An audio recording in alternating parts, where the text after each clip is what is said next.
कथा बहुत सुनो माम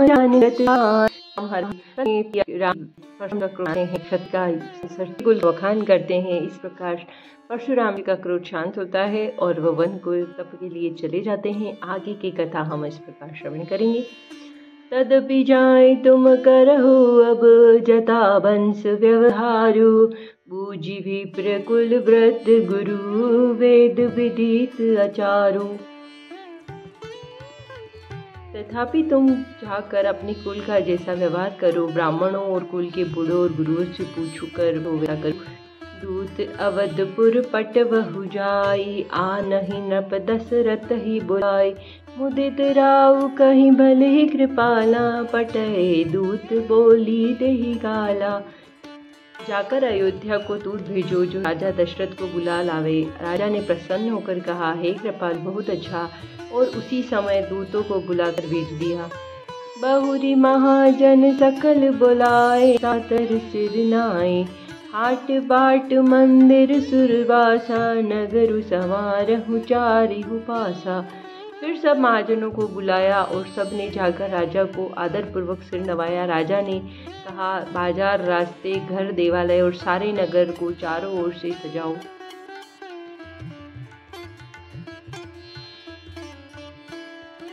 हर्षि चले आए पुनि परिचारक, बोली पटाई, रचहु विचित्र बितान बनाई, वचन चले सचुपाई। महाजन प्रसन्न होकर चले अपने अपने घर गए। फिर राजा ने नौकरों को बुला भेजा और उन्हें आज्ञा चित्रमंड तैयार कर वे सब राजा वचन सिर पर रख कर और सुख चले। पटन दिखल सुजाना, विधि बंदी तीन कीन, अरम्बा बिरचे कनक कंदली के खंभा। उन्होंने अनेक कारीगरों को बुला भेजा जो मंडप बनाने में कुशल और चतुर थे। उन्होंने ब्रह्मा की वंदना करके कार्यालय के केले के खंभे बनाए। सिया राम जय जय राम, श्री राम जय सिया राम। हरित मनिन के पत्र फल, पद्म राग के फूल, रचना देखी विचित्र अति भूल। हरी हरी मणियों के पत्ते और फल बनाए तथा पद्म राग मणियों के फूल बनाए।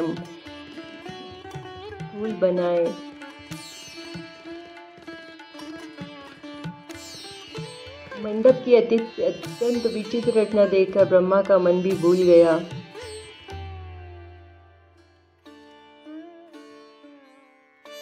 बेनु हरित मणिमय सब कीने, सरल सप्रभ पर ही नहीं चीने। कनक कलित अहि बेली बनाई, लखी नहीं परई सपरन सुहाई।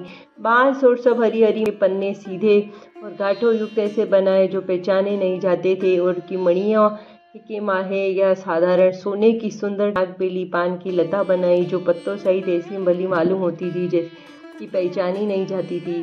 तेहि के रचि पचि बंध बनाए, बिच बिच माए मणिक मरकत कुलिस पिरोजा, चौचीरी कोरी पर चिरचे सरोजा।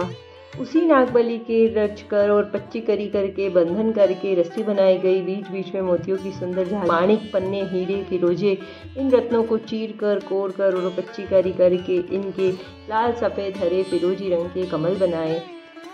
ये भृगुगा गुंजहि कुंजहि पवन प्रसंगा, सुर प्रतिमा खंभन गढ़ि काढ़ी, मंगल द्रव्य ठाढ़ी।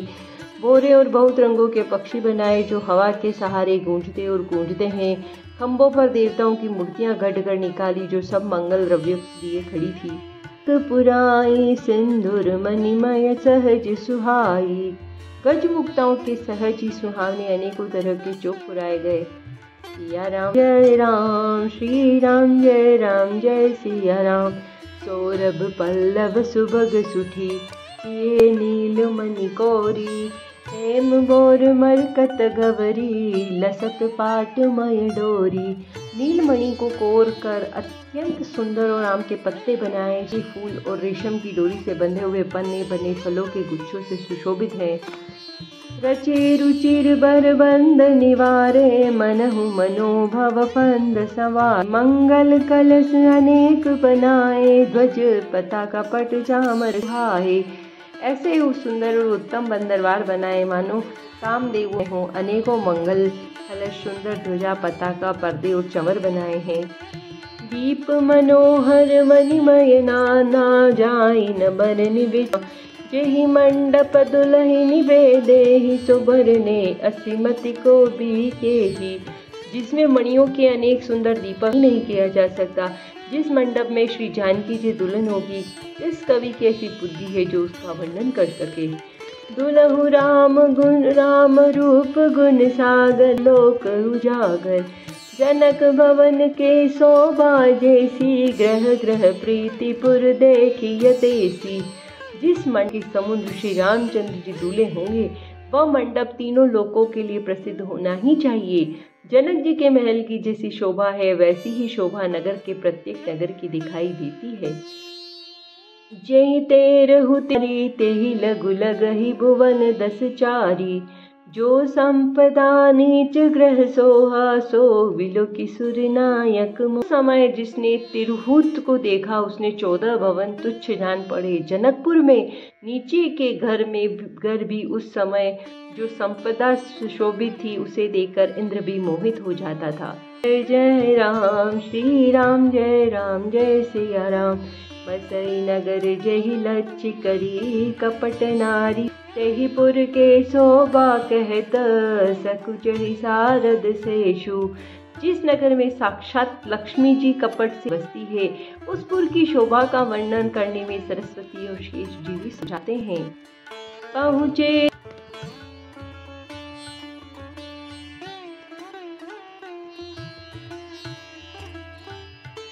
राम श्री राम जय सिया राम कथा विस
पहुँचे दूत रामपुर रावण हर्षे नगर बिलोकि सुहावन। भूपदार दिन खबरी जनाई दशरथ न प्रसुनी लिए बुलाई।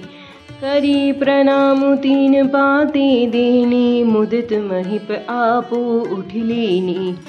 मारी बिलोचन बांचत पानी पुलक घात आई भरी छाती। दूतों ने प्रणाम करके चिट्ठी दी। प्रसन्न होकर राजा स्वयं उठकर उसे ले लिया। चिट्ठी बांटते समय उनके नेत्रों में आनंद के आंसू छा गए, शरीर पुलकित हो गया और छाती भर आई। राम लखन उर कर बर चीठी रही गए कहत न खाटी मीठी। पुनि धरि धीर पत्र का बाची हर्षी सभा बात सुनी साची। हृदय में राम और लक्ष्मण हैं, हाथ में सुंदर चिट्ठी है। राजा उसे हाथ में लिए ही रह गए। खट्टी मीठी कुछ यादें भी कह न सके। फिर धीरज धर कर उन्होंने पत्रिका पढ़ी और सारी सभा सच्ची बात सुनकर हर्षित हो गई। खेलत रहे तहाँ सुधि पाई आए भरतु सहित हित भाई।